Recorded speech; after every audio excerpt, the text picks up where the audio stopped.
You're not hungry. Your stomach isn't growling. You ate dinner 2 hours ago. But here you are, standing in front of the fridge, scanning for something, anything to eat.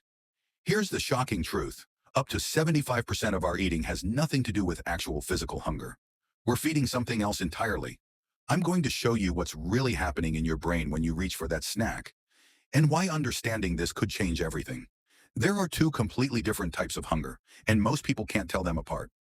Physical hunger builds gradually. It starts with a gentle rumbling, maybe some lightheadedness.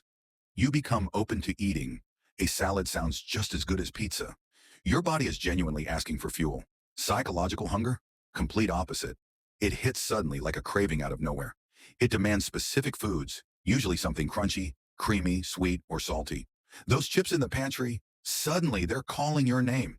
And here's the kicker. Psychological hunger exists entirely above your neck. Your stomach has nothing to do with it. Studies show that when people learn to identify this difference, they reduce unnecessary eating by up to 60%. But your brain has been hijacked, and you probably don't even know it. Inside your brain, there's a tiny region called the hypothalamus, your hunger control center. When your body needs energy, it releases ghrelin, the hunger hormone. But there's another player, the limbic system, your emotional brain. Every time you eat something pleasurable, especially foods high in sugar, fat, or salt, your brain releases dopamine. That's the same chemical released during sex, drugs, or winning money. Your brain literally marks that food as a reward. Here's the wild part. Brain scans of people eating chocolate cake look almost identical to brain scans of drug addicts using cocaine. Same neural pathways lighting up. Over time, your brain starts triggering these dopamine pathways, not because you need food, but because it's chasing that reward feeling. You're not feeding your body, you're feeding your brain's addiction to pleasure. And modern food companies?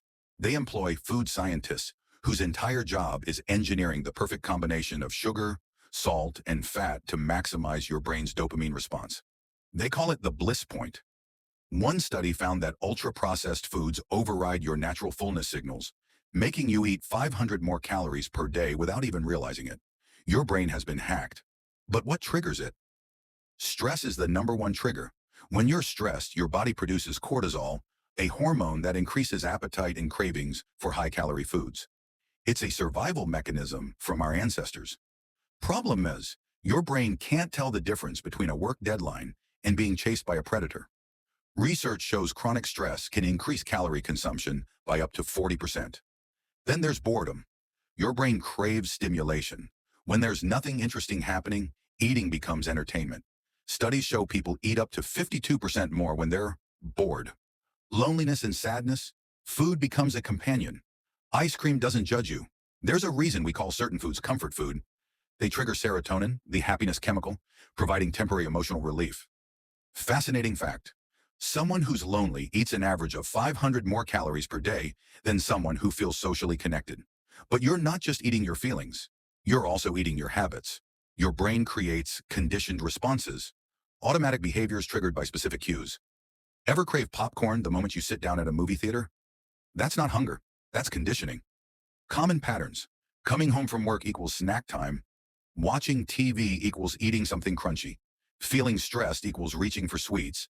One study found that 43% of our daily behaviors are habits we perform automatically without conscious thought. The next time you feel hungry, pause and ask, when did I last eat?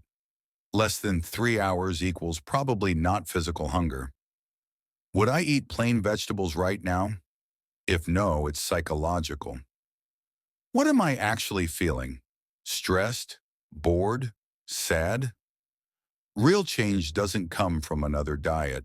It comes from recognizing that fork in your hand might be trying to feed an emotion, not your stomach. Your brain is powerful, but awareness is more powerful. You're not broken. You're just human. Drop a comment with what triggers your psychological hunger. Subscribe for more psychology of habits next week.